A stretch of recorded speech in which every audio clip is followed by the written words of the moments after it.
kualitas pendidikan yang berlangsung.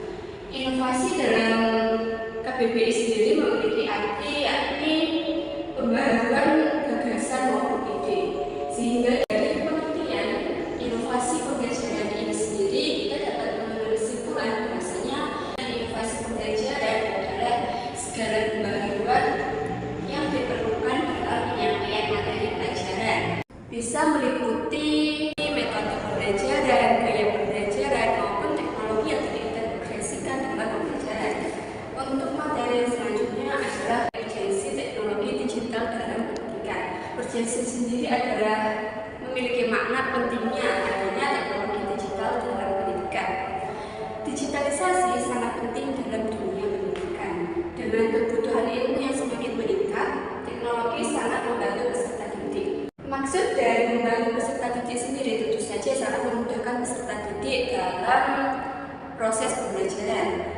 Tidak hanya itu, digitalisasi sangat membantu dalam dunia pendidikan, yakni dalam meningkatkan kualitas pembelajaran serta mengembangkan keterampilan siswa.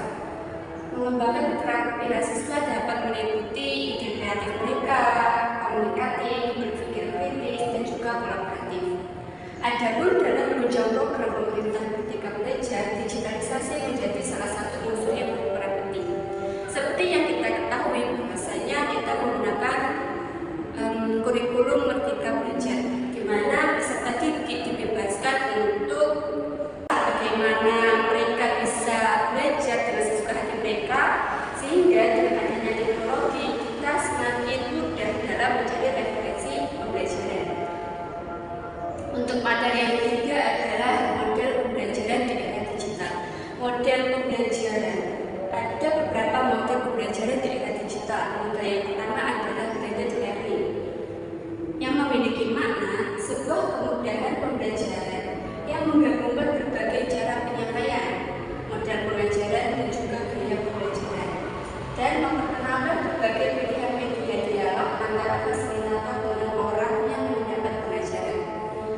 Di sini kita dapat menyimpulkan bahwasanya metode blended learning adalah kolaborasi antara model pengajaran, cara penyampaian dan juga gaya pembelajaran, di mana siswa dapat lebih mudah dalam menerima proses pembelajaran karena menggabungkan dua metode.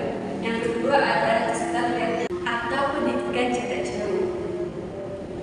Pendidikan jarak jauh memiliki makna suatu bentuk konsekuensi logis karena keterpisahan jarak dan waktu antara peserta belajar dan penyelenggara pembelajaran. Maka mutlak diperlukan pembelajaran berbasis teknologi informasi dan komunikasi.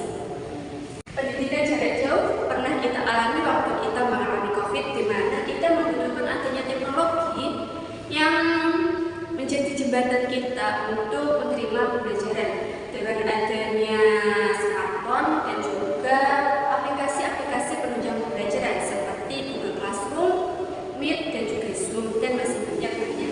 Sehingga dapat kita simpulkan bahwasanya teknologi sangat dibutuhkan sesuai perkembangan zaman yang sedang kita lalui. Adapun yang ketiga yakni mobile learning atau e-learning, yakni pembelajaran dengan bantuan teknologi seluler dan tablet atau smartphone. Ini seperti gabungan antara pengertian dan distance learning, di mana mereka saling melengkapi. Karena dengan adanya pendidikan jarak jauh pasti kita juga membutuhkan smartphone itu tadi untuk menunjang proses pembelajaran. Model yang keempat yakni virtual learning environment, di mana memiliki pengertian sebuah platform berbasis web untuk pembelajaran dengan aspek digital yang biasa dipakai oleh beberapa institusi pendidikan. Sering kita temui seperti di web suatu lembaga, contohnya di UI sendiri memiliki salah satu web di mana kita bisa mengakses seluruh informasi terkait UI, mulai dari PPDB, biaya setiap semester maupun kegiatan yang ada di UI, sehingga sangat memudahkan para peserta didik yang ingin melanjutkan ke UI.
Tentu dengan adanya teknologi sangat memudahkan kita dalam dunia pendidikan.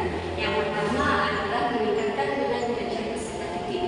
Dengan adanya teknologi tentu saja minat peserta didik akan semakin meningkat dikarenakan yang pertama banyaknya referensi sumber belajar, yang kedua banyaknya motivasi karena kita mengetahui semakin banyak teknologi semakin banyak juga peluang peserta didik dalam dunia pendidikan seperti mungkin contoh di pekerjaan. Yang kedua adalah menambah informasi. Seperti yang kita ketahui dengan adanya informasi tentu sangat memudahkan para peserta didik. Contohnya adalah informasi terkait pendaftaran peserta didik baru yang akan dilanjutkan di sebuah lembaga, sehingga mereka dapat mengakses berbagai informasi terkait template kegiatan, pendanaan, sarana dan prasarana, maupun hal yang lain yang ada di suatu lembaga pendidikan. Yang ketiga adalah meningkatkan kemampuan belajar. Dengan adanya teknologi, pasti kemampuan belajar peserta didik akan semakin meningkat dikarenakan ketika peserta didik mengalami kesulitan terkait belajar, mereka bisa mencari referensi-referensi yang terbaru terkait apa hal yang sesuai dengan yang mereka butuhkan. Contoh, mereka bisa mencari di web-web maupun Google Scholar dan lainnya. Yang keempat adalah materi lebih menarik. Karena dengan adanya teknologi tentu semakin banyak materi yang dikembangkan, sehingga peserta didik merasa lebih tertarik. Untuk manfaat yang kelima adalah memudahkan proses pembelajaran. Contohnya ketika di kelas, ketika kita mengintegrasikan teknologi dalam pembelajaran. Contohnya ketika kita menggunakan smartboard di kampus. Dengan adanya smartboard kita bisa menyampaikan materi kepada peserta didik dengan menunjukkan secara langsung apa yang kita sampaikan. Mungkin dengan adanya smartboard ini kita juga bisa mengisinya dengan beberapa animasi yang mudah dipahami oleh peserta didik, sehingga sangat memudahkan peserta didik dalam proses pembelajaran. Untuk materi yang keenam adalah menyediakan variasi media pembelajaran.